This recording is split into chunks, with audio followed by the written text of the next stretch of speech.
So oysters are considered keystone species. This means that they play a critical role in the habitat, and it's the ecological services that they provide to the other animals while they're here. And so oysters do three things. They filter water, anywhere from about 19 gallons to about 50 gallons of water per day. They're taking out any organic matter that they want to ingest, and then any inorganic matter, silts, clays, tannins, they're spitting that stuff out. They're actually building oyster beds, and these oyster beds eventually lead through ecological succession to what we call maritime hammocks, which are our climax communities out here. The third thing that oysters do is they provide a habitat. So lots of little animals live in these oyster clutches. We've got crustaceans, annelids, tuberarians, and lots of other bivalves, mollusks, univalves that live in and around oysters.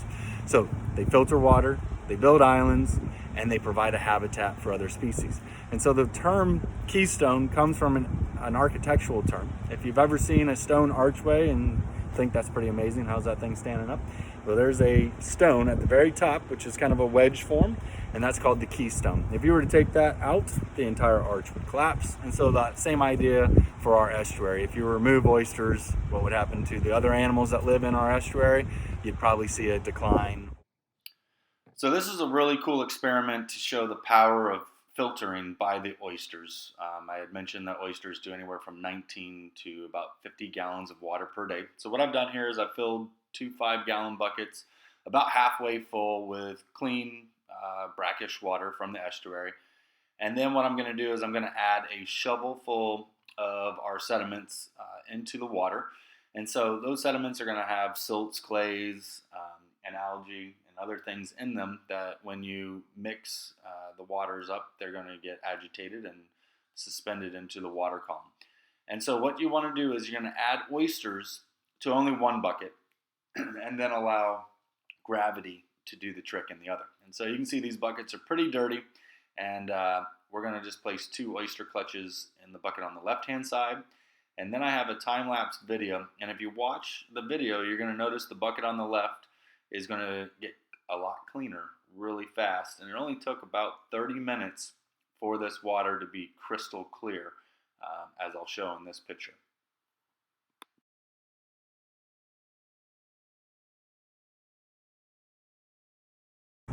Oysters go through 4 life cycles. They start off as an egg. A female can release over 100 million eggs per year. They're what we call dribbler spawners. All year long, they're dribbling eggs out, and the males are fertilizing those.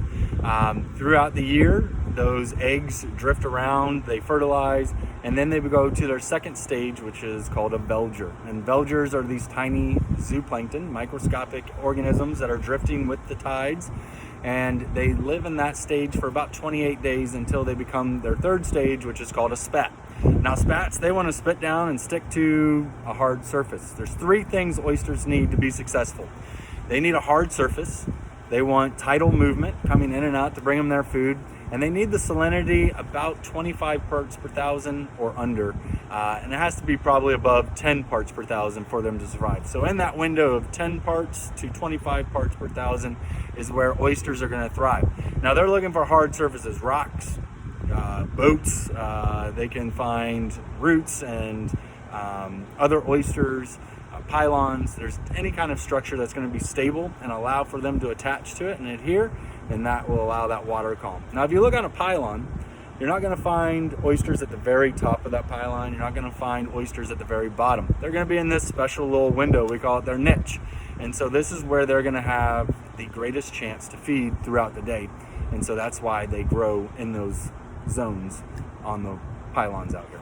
We have what's called the Eastern Virginian oyster here in our estuary.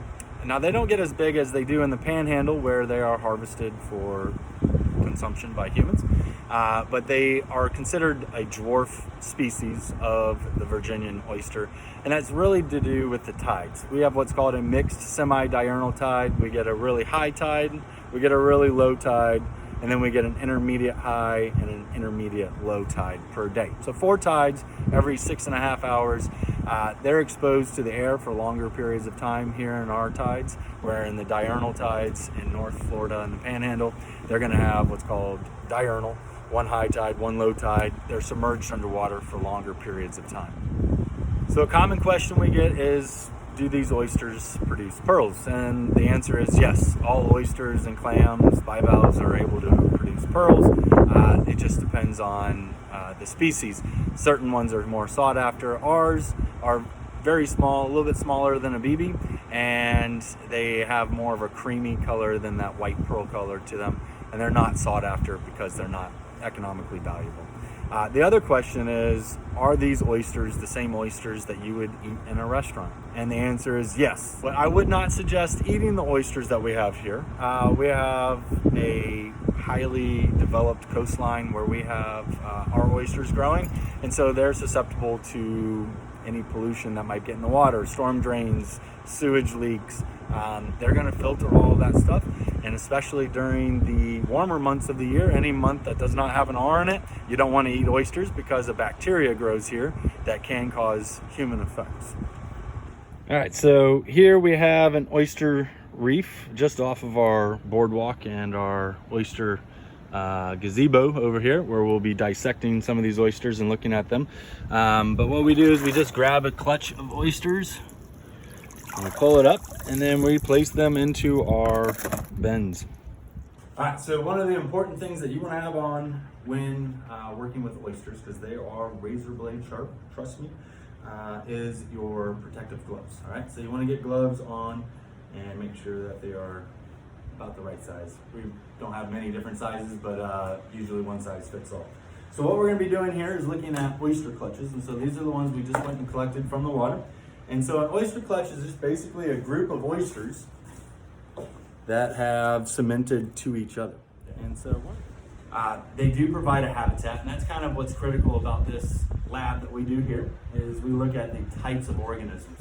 So with your partners, what you're going to be doing is taking your oysters, you're going to twist, break the oysters free from one another. We're not going to open the individual oysters. So once the oyster starts to crumble apart, it frees all those habitats where little invertebrates are going to be living and kind of hiding out. So we call these like the apartment complexes of the estuary. And I've got a bunch of different things crawling around in the tank here, and I'm going to bring the camera over and let you guys see what's in oysters.